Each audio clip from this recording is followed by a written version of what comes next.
All right, so now we're going to move on to black. Here we go. So first rare is Blood Vial Purveyor. 2 black for a 5/6 vampire with flying trample. Whenever an opponent casts a spell, that player creates a blood token. A blood token is a new thing that's an artifact with pay 1, tap, discard a card, sacrifice this, draw a card. So you get to, it's like a clue token, but you loot instead. And then whenever it attacks, it gets +1/+0 for each blood token defending player controls. And this was day 0 errata. It's actually until end of turn. So it doesn't stack getting that. It's just when it attacks, it gets the buff and then it goes away. So it's like, isn't that how fire breathing works too? If I remember right. Yeah. Yeah. So yeah, you have to pay mana. This isn't mana. This is just your opponents are going to cast spells, which makes them blood tokens. So if they cast 3 spells, they have 3 blood tokens. Then when you attack them, this is going to be an 8/6 because they have 3 blood tokens. Yeah, and it has flying and trample, and it's a 4 for that. It's only 4 mana for 5/6. It's 4 for a 5/6. Like that by itself is pretty damn good. Yeah, and who cares if you're giving your opponents the ability to loot cards? Just like when they cast spells, it's going to be most of the time. It's going to be at least a 6/6 probably when you. Oh yeah, if not more easily, especially in for 4 mana. Yeah, that's so good. It's flying and trample. Flying and Trample's a good combo, too. Like, that's hard. That's one of the better ones. Next up, we have Cemetery Desecrator. It is 4 black for a zombie creature with Menace. And it's a 4/4. When Cemetery Desecrator enters the battlefield or dies, exile another card from a graveyard. When you do, choose one. Remove X counters from target permanent, or X is the mana value of the exiled card. Or target creature an opponent controls gets minus X until end of turn, where X is the mana value of the exiled card. So it's a Vampire Hex Mage mixed with like a Plague Wind or something like that. Yeah, this is an okay card. I don't like that it's only a 4/4 with Menace for 6 mana. Yeah, that's kind of a difference. It is pretty good that you get to do it twice because you get it when it enters and when it dies. So if you have a recursion deck, like if you don't have to pay the mana for this, and you could just pitch it, bring it back, and then you're going to keep doing this twice over and over, it's not that bad. It also could be good against 1/1 counter decks, or if someone plays God forbid, the ice counter deck, whatever, right. You got to remove that. But other than that, I don't see it being playable. It's just too much mana for me. Like, I think this should cost like 5 or 4 mana. Like they should have just made it 4 black, straight black, or something like that. 4 straight black would have been way better for sure. 6 is a lot. I feel like that's hard to play. Even in Commander, there's way better cards you can play for 6. But it's a powerful effect if you can make it work. Definitely good if you can cheat it. If you can cheat it's very good. It's still going to be very busted and limited because you're going to be able to kill 2 things. Oh yeah, definitely. And you have 4/4 Menace. So yeah. All right, next we got Demonic Bargain. So another demonic card. Is it going to be better than Demonic Tutor? Let's see. So it's 2 and a black, so already not. For a sorcery, exile the top 13 cards of your library, then search your library for a card and put it in your hand. Then shuffle. That is a lot of cards you have to exile. Holy crap. So it's better than a Diabolic Tutor. Not as good as Demonic, obviously, but yeah. What if the card you want is in the top 13 cards? Exactly. Screw yourself. But I still think it's playable. It's like any search card is good. I mean, especially in Commander, like the odds of you hitting what you want in the top 13 are slim. And if you do, you probably have another card that would work just as good. Yeah, it's fine. Definitely fine in Commander. Not so much in Standard. That's pretty rough. Yeah. Yeah. Well, that's why it's a demonic bargain. Yeah. You're risking it. That's for sure. Where's the next one? All right, next up we have Dread Feast Demon. It is 5 black for a demon creature that's a 6/6 flying. At the beginning of your end step, sacrifice a non-demon creature. If you do, create a token that's a copy of Dreadfeast Demon. Ooh, oh my. Yeah, so let me play this. Okay, at my end step, I have to sacrifice a non-demon. If I do have a non-demon. Okay, so I will. Now I have another Dreadfest. Now my next turn, I have to sacrifice 2 non-things to make more copies. So basically, you're just going to turn your whole board into 6/6 flying demons. Yeah, which is definitely not bad, especially if you have tokens, because it doesn't have to be. It doesn't say anything about it being non-token. Right. It has to be non-demon. So it could be. I was about to say 7 for this is a lot, but it multiplies. Yeah, I mean 7 mana is a lot, and it is only on your end step. But I do think this could be good with like that Jadar from the last set that creates a zombie token at every end step if you don't have one. So you just make the token, and then you'll sack the token, then make the token, sack the token. So. Yeah, this can snowball quick. Or if you have like Bitter Blossom, it's just going to make all of your tokens into 6/6 flying demons. Yeah, that seems much better. It's not the greatest, but it's not the worst. Yeah, it's not bad. All right, the next card is Dying to Serve. It's 2 and a black for an enchantment. Whenever you discard one or more cards, create a tapped 2/2 black zombie creature token. This ability triggers only once each turn. So I already hate that it only triggers once. Yeah, that's kind of sad. It's not. I mean, you make a 2/2 by discarding a card. That's good, but there's already a card that does that. Yeah. Yeah. It's there's definitely better cards that do this. That do this better. It's fine for standard, I guess, but I don't know if I see it being played much beyond that. Next up, we have Falconry Forebear. It is 2 and a black for a 3/1 vampire creature with flying. It also cannot block. Whenever Falconry Forebear deals combat damage to a player, create a blood token. Pay 1 swamp, sacrifice 2 blood tokens, return Falconry Forebear from your graveyard to the battlefield. Okay, so that's an easy way for it to come back. Only an aggro card, though.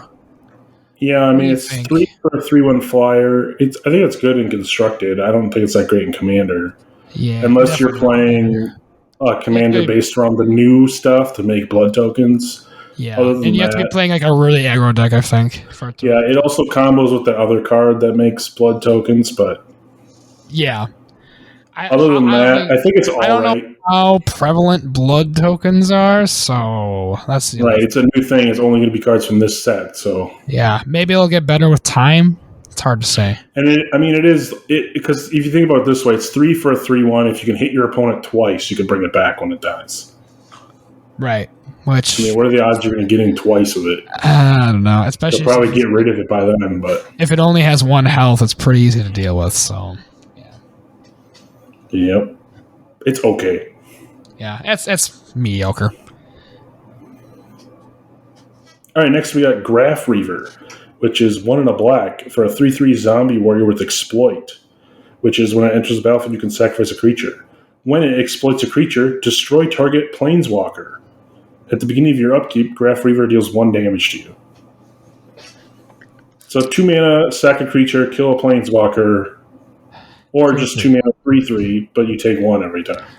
Yeah, so trade-off, not terrible, but it's okay, I guess. Yeah, it's alright. It's pretty good. In a zombie tribal deck, I could see you like sacking this, sacking something for this, and then you got a 3/3 to swing with, and you swing with it the next turn, you just sack it to another exploit effect. Probably be the play, most likely, because you're not going to want to sit and take a bunch of damage all the time. No, that's not great. I mean, the black always says life is a resource, but I mean, I feel like it's not really doing much. You're taking needless damage, basically.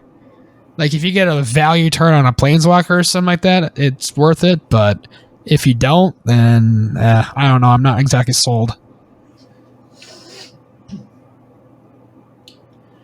Next up, we have Headless Rider. It is 2 black for a zombie creature. 3/1. Whenever Headless Rider or another non-token zombie you control dies, create a 2/2 black zombie creature token. Seems so really that's good to me. Yeah, really good. That's pretty awesome. 3/1. Every time zombies die, you get more zombies. Black likes to kill things, so then you get stuff. It's cool art too. Looks like a Headless Horseman. Yeah, that art's sick. Yeah, I could definitely see this being played in multiple decks. So next, I'm going to talk about an uncommon here, just because it's reprinted, and it used to be a rare.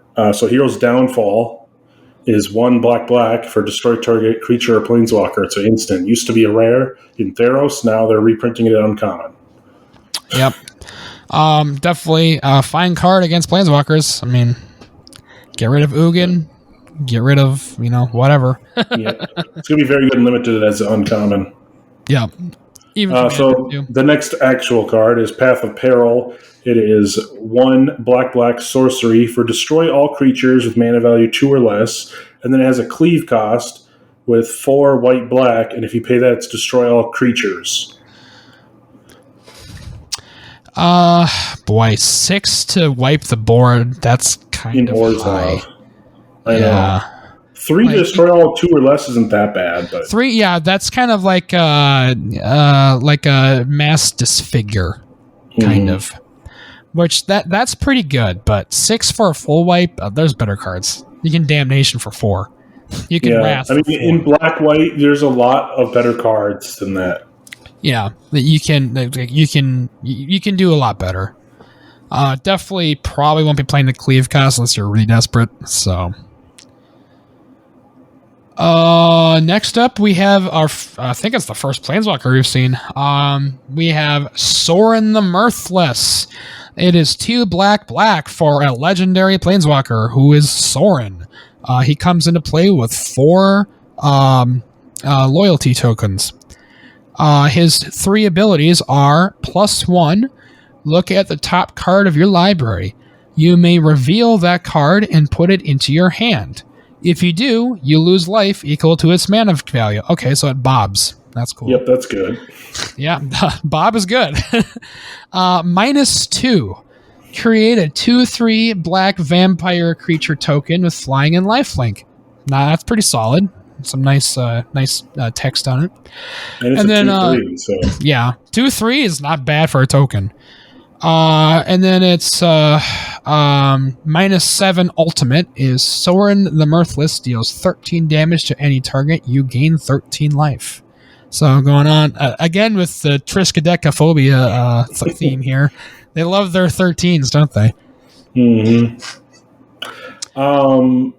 I think it's good. I think I'm going to +1 at -2 the most. I don't know if I'm rarely going to -7 probably. Yeah, I feel like you're gonna like Bob is an amazing card for anyone who doesn't know what. Yeah, and if you're playing Vampire Tribal, the 2/3 vampire with flying lifelink is very relevant, especially if you have like buff all vampire effects. Right. So.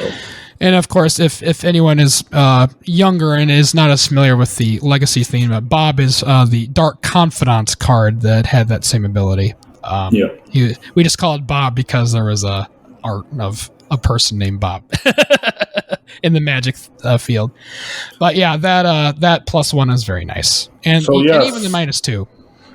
So yeah, you had to expect Sorin to be back because he is the vampire planeswalker. I think he's the dad of Edgar. I'm not sure. But I don't know the lore very well. I think he's related to Edgar in some way. I'm not 100% sure. Happy to see Sorin, and it's also a pretty good one. This is definitely a good. Or it could be of Olivia. I don't know. It's one of the vampire C's. But anyway, so then next card is Toxorol the Corrosive. It's 5 black for a 7/7 legendary creature slug horror. Interesting. Okay. At the beginning of each end step, put a slime counter on each creature you don't control. Creatures you control get -1/-1 for each slime counter on them. You missed it. It's creatures you don't control. That's what I said. Creature you don't control. You control. I did? Yeah. Read it again. Oh, at the beginning of each end step, put a slime counter on each creature you don't control. Creatures you don't control get -1/-1 for each slime counter on them. Whenever a creature you don't control with the slime counter on it dies, create a 1/1 black slug creature token and pay a blue and a black, sacrifice the slug, draw a card. Okay, so at the very end, they make a Dimir for anyone hoping to do a mono black commander deck. Well, hey, now you can do blue-black commander deck with this as the commander and do slug tribal, because you can just sack any slug to draw a card. Yeah. I don't know how many slugs there are in Magic. Yeah, that's the thing. I can't think of too many. I do think this is good, because you're putting slime counters on it every end step. It's not even yours; it's every end step. Yeah, it's each end step. Yep. And they're going to get -1/-1, so you're just eventually going to kill everything but this. And it's each creature everything but your board is going to die. And these are minus counters, so this they're technically slime counters, so they only are getting minus while he's in play. Okay, but still, it's they don't go away until he leaves play, right? Well, the slime counters would stay, so you could just bring them back and they die. Yeah, it's just it wouldn't keep persisting. Right, but so I think it's very good as a commander. They don't go away, and this also deals with indestructible stuff, because it affects them too. Yep. So, overall, very solid. Yeah, for everyone that you kill off, you're getting slugs that you can draw cards with, or just attack with a bunch of 1/1 slugs. Yeah, you literally can make a token deck with this. Yeah, and drawing cards, always good. For 2 to draw a card is not bad. Okay, that concludes our black section. What do you think about black? I was kind of unimpressed with it until we got to the end here. There's definitely some good cards at the bottom. Honestly, I think the biggest takeaway is Hero's Downfall at Uncommon. I also really like this common card that's a Gift of Fangs. It's an enchantment that gives vampire +2/+2, but if it's not a vampire, it gives it -2/-2, so it's like a disfigure that can also buff your own card. Okay, that's kind of cool. I like that. But yeah, the vampires, so the one vampire that gives blood tokens with Flying Trample is really good, and then Sorin and Toxorol. Other than that, they're just okay. It's really Sorin and the slug creature, or the two main ones here. Yeah. I feel like black is definitely not as powerful as like blue and white that we just recently went through. They seem like they were a lot. They really meshed together better. Right. They seemed like they were a lot more busted. All right, want to call it here for now then? I'll call it. Okay. Wait, who did the last one on that? You? That was you. So it's me. Okay. All right, so now we are moving on to the red section of the cards we're looking through. So the first red rare we have is called Alchemist's Gambit. It is 1 red for a sorcery. It also has cleave. So if you pay 1 red, it is take an extra turn after this one. During that turn, damage can't be prevented. At the beginning of that turn's end step, you lose the game. So then, obviously, if you pay cleave, it is 4 blue, red, and then it has take an extra turn after this one. During that turn, damage can't be prevented. So this is busted, right? Yeah, this is very busted. 7, take an extra turn. And 3 if you know you're going to win that turn. If you know you're going to win, yeah, then you don't care. And also damage can't be prevented. So like you do damage. Period. People already hate the current standard card from Kaldheim that takes an extra turn for 6 mana and puts 1/1 birds into play. This is just another card that people are going to be calling for a ban because it takes an extra turn. Yeah. Oh, I'm sorry. I missed one last thing. And then at the very end, it says Exile Alchemist Bandit. Right, so you can't like flash it back. So you can't do it again, which is good because this is already very good on its own. Yeah, this so far is very, very good. I can see this being played in lots of stuff, especially in Commander. Oh, it'll definitely be played in Commander. 3 mana take an extra turn. It's almost as good as is the red one, the other red one 3 mana as well? where you take an extra turn and lose the game after? Yeah, I think it is. This is just better than that because you have the option to not. Because then you can't, and the damage can't be prevented. Yeah. So you can freaking, you bolt them to death or whatever if you want, or, trample over with creatures. All right, so next we got Cemetery Gatekeeper. It's a 1 and a red, vampire 2/1 with first strike. When Cemetery Gatekeeper enters the battlefield, exile a card from a graveyard. Whenever a player plays a land or casts a spell, if it shares a card type with the exiled card, Cemetery Gatekeeper deals 2 damage to that player. That seems pretty decent. Yeah, it seems pretty good. You exile against a storm deck. You exile something. They're gonna take 2 for every spell they play. It's basically a gutter snipe almost. Well, it's very anti, close. Right? Because it hits you too. Hits both players. Oh yeah, it is whenever. It's like it's kind of like that. Yeah. So like if you exile a non-creature spell, like an instant, it's kind of like that pyrostatic pillar that does that. Yeah. But you could do a creature if you're not playing a creature deck, and then every time they play a creature, they take damage. Yeah, I mean, it's good in a burn deck. Double-edged sword for sure. Burn, yes, this is very good in burn. It's going to be quick damage, and it has first strike, so that's always good. All right. Oh boy, this card has small font. I gotta get close to it. Next up, we have Chandra dressed to kill. She's dressed to kill someone at the wedding, apparently. Yeah, she looks pretty nice. Let's be real. She is one red for a legendary planeswalker named Chandra with 3 loyalty counters. And then she has +1. Add a red. Chandra dressed to kill deals 1 damage to up to 1 target player or planeswalker. And then her other ability is also +1, which is exile the top card of your library. If it's red, you may cast it this turn. And then her ultimate is -7. Exile the top 5 cards of your library. You may cast red spells from among them this turn. You get an emblem with whenever you cast a red spell, this emblem deals X damage to any target, where X is the amount of mana spent to cast that spell. This is very good for burn. Yeah, you're basically just going to be like, okay, +1, deal damage to you. +1, deal damage to you. If I'm out of cards, I'm going to exile the card. And then if you get to 7, anytime you burn something, you're going to burn them for more. Seems good. Seems very good.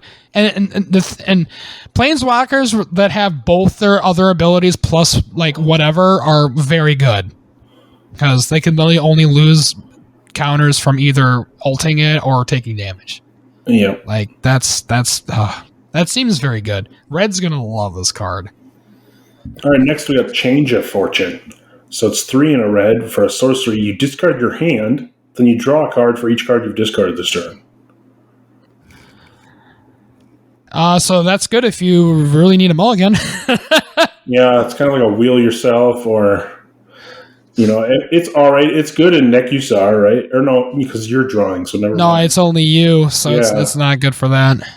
I mean, it's literally a free mulligan for 4. It's good in burn if you hate your hand, I guess. Yeah, it's okay. It's an okay card. I think there's better. Like, I'd rather just play an actual wheel. Like, this is very situational. It's literally if you don't like your hand and need better cards. That's literally like the only time you would ever play this. Unless you have a whole hand of like madness cards and you're going to cast them all. But I mean, yeah. That's like the one time it's good, I guess. Yeah. That's a very fringe case. Next up, we have Creepy Puppeteer. It is 3 and 1 red for a 4/3 human rogue creature with haste. Whenever Creepy Puppeteer attacks, if you attacked with exactly 1 other creature this combat, you may have that creature's base power and toughness become 4/3 until end of turn. That's good if you're playing with like goblins or something like that. Yeah, you make one thing a 4/3. It does have haste. I don't know, because you make your 1/1 a 4. I mean, that's 8 damage. That's true. That's a lot of damage. That is 8 damage. If they have no other... Wait, but you have to have attacked with only one... Wait, what? Whenever it attacks, if you attack... When it attacks, you have to attack with one other creature. So you can only attack with 2 creatures then. This and whatever you're making it a 4/3. So it's good if you have like a 1/1 or something like that with this. I don't know. I think it's good. There's some scenarios where it's good, but I think it's just overall it's not that great. It's fringe cases. I mean, 8 damage is a decent amount of damage if they have no way to, deal with it. But yeah, the only thing I could think of is if you have like a 1/1 goblin or something like that attacking with this. That's decent, but that's about it. And next we got Curse of Hospitality, 2 and a red for an enchantment or a curse. So you enchant a player. Creatures attacking the enchanted player have trample. Whenever a creature deals combat damage to an enchanted player, that player exiles the top card of their library. Until end of turn, that creature's controller may play that card, and they may spend mana as though it were any color to cast that spell. Okay, that's so basically you enchant who you want to not live, and everyone's going to have trample swinging at them. And when they deal damage to them, they can cast the top card of that player's library. This is politics at its finest, much. Yeah. Like, don't attack me, attack them. Slip this card over there. Yeah, this is very good in the curse deck where you can move curses around, so you could just keep moving it. Yeah, this is a very good. This is one of the better curses I've seen. Honestly, that's good. This is who you play on someone you really don't like, and you really want them to lose. Yeah, very good card in a lot of situations. Next up, we have Dominating Vampire. It is 1 red for a 3/3 vampire creature. And it has, when Dominating Vampire enters the battlefield, gain control of target creature with mana value less than or equal to the number of vampires you control until end of turn. Untap that creature. It gains haste until end of turn. So it's like threaten on a creature. Yeah, pretty much. Not bad. Very, very good in Vampire Tribal and Vampire Commander decks, otherwise probably unplayable. Yep. Yeah. It's made for vampires, basically. But yeah, good with the tribal. Next we have Kessig Wolf Rider. It is 1 red mana for a 1/2 menace. With pay 3, tap it, exile 3 cards from your graveyard, create a 3/2 red wolf creature token. That's pretty solid, honestly.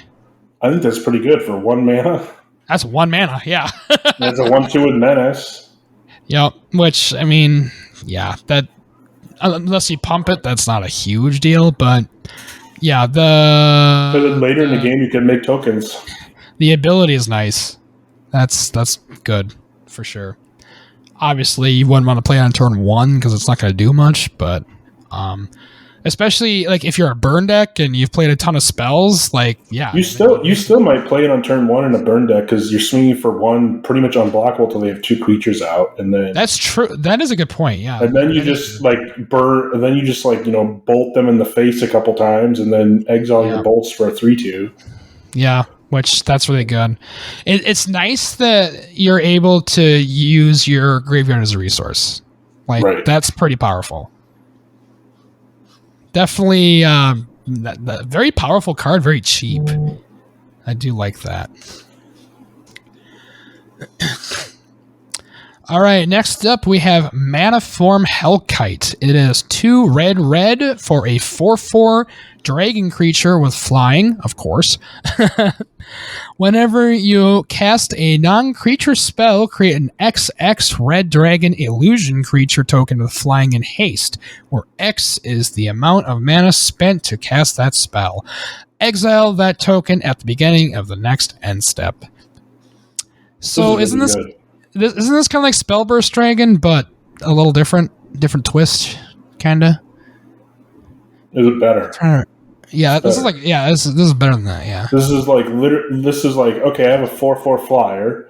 Now I'm going to cast anything that's a non-creature. So like I can drop my 6-cost enchantment that doubles my mana, and I'm going to get a 6/6 to attack you with this turn.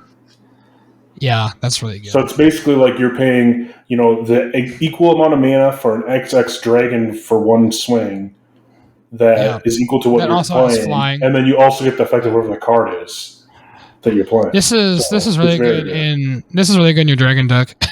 It's good. You don't even have to have a dragon deck for this though, because it's a non-creature spell. But you could just play this in a spell-based deck. Oh yeah, and this is good in burn. To be honest, 4 is very playable in burn. Yeah, it is. Yeah, so you're only getting 1/1s and 2/2s probably, but good. Hey, that's still damage. You don't care, and you still got a 4/4 flyer that you have to deal with. Yep. All right, next we got Olivia's Attendant, which is 4 red, so 6 mana for a 6/6 vampire with Menace. Whenever Olivia's Attendant deals damage, create that many blood tokens. And it has pay 3. Olivia's Attendant deals 1 damage to any target. Honestly, just the stats alone are pretty nice. And has Menace. Yeah, 6 for 6/6 Menace. If you hit them straight up for 6, you're getting 6 blood tokens. And if they have big blocks, you just pay 3 and you can get 1 blood token. Yep. It's not bad. It's pretty good. That's pretty solid. It's definitely going to be played in any of the new decks that need blood tokens. I mean, it'll be played in a vampire deck. That's for sure. This is pretty much a bomb in a vampire deck. Yeah, very, very good for that kind of deck. And it looks like our last red, rare, and or mythic card is, of course, is the weird one. Stenzia Uprising. It is 2 red for an enchantment. At the beginning of your end step, create a 1/1 red human creature token. Then, if you control exactly 13 permanents, you may sacrifice Stenzia Uprising. When you do, it deals 7 damage to any target. And they love their 13s, don't they? So 99% of the time, I'm pretty sure you're not going to end up sacking this for the 7 damage. You're probably just going to be, okay, I get a 1/1 every turn. Sweet. Yeah. I mean, for 4 mana, it's not bad, but it's not the greatest. It's mediocre. If you happen to hit the 13, it's pretty good. You could hit a 7. Yeah, it's real good for that. You deal 7. Especially if you could time it. Especially if you could time it where you play this and that token that turn is going to be the 13th thing. Yeah, and then and then like say they only have 7 left or something like that, then you basically win. So yeah, situational, very fringe, kind of a fun card, I guess. Mediocre at best, though. Otherwise, what do you think of red as a whole? I mean, Chandra's good. The Kite's good. Definitely some of these like cheap cards are pretty value, honestly. Decent value cards. Yeah, I think the Chandra and the Dragon are just like busted, but yeah. Alchemist Gambit can be really good. That's busted. I have a feeling it's similar to Black where the cards are okay other than like 2. Yeah. But there is a lot of value on the cards that are... Well, I guess that extra turn card is busted too. The Alchemist Gambit's busted. Red has a decent amount of value, I feel, in this set. So, yeah, definitely can hold its own. Definitely some tribal decks that are going to want these cards, and Burn too. Burn's going to love this stuff. Right. All right, when are you free next?